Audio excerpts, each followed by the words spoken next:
हर हर महादेव। मैं प्रिया सिंह स्वागत करती हूँ अपने चैनल पे। आज मैं आपको एक बहुत ही प्यारा भाई बहन का नोक-झोंक कजरी गीत सुनाने जा रही हूँ। उम्मीद करती हूँ आपको यह गीत पसंद आए।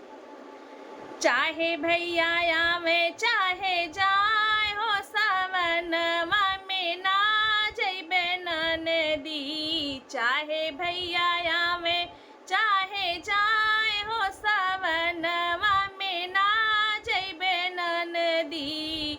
ना जइबे ननदी हो ना जइबे ननदी। चाहे भैया आवे चाहे जाए हो सावनवा में ना जइबे ननदी। चाहे भैया रूठे चाहे जाए हो सावनवा में ना जइबे ननदी। चाहे भैया रुके चाहे जाए हो सावनवा में ना जइबे ननदी। सोने की थाली में जेवना परोसे, सोने के थाली में जेवना परोसे। चाहे भैया जे मैं चाहे जाए हो सावनवा में ना जइबे ननदी। चाहे भैया जे मैं चाहे जाए हो सावनवा में ना जइबे ननदी। चाहे भैया रुके चाहे जाए हो सावनवा में ना जइबे ननदी।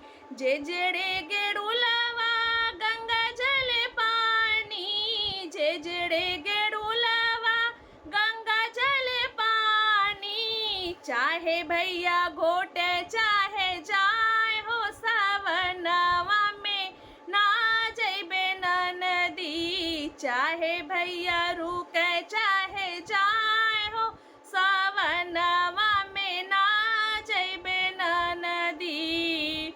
लवंग इलायची के बीड़ा जोड़ाए, लवंग इलायची के बीड़ा जोड़ाए। बीड़ा जोड़ाए हाँ बीड़ा जोड़ाए। चाहे भैया कूचे चाहे जाए हो सावनवा में ना जइबे ननदी। चाहे भैया रुके चाहे जाए हो सावनवा में ना जइबे ननदी। चाहे भैया रूठे चाहे जाए हो सावनवा में ना जइबे ननदी। ना जइबे ननदी हो ना जइबे ननदी। चाहे भैया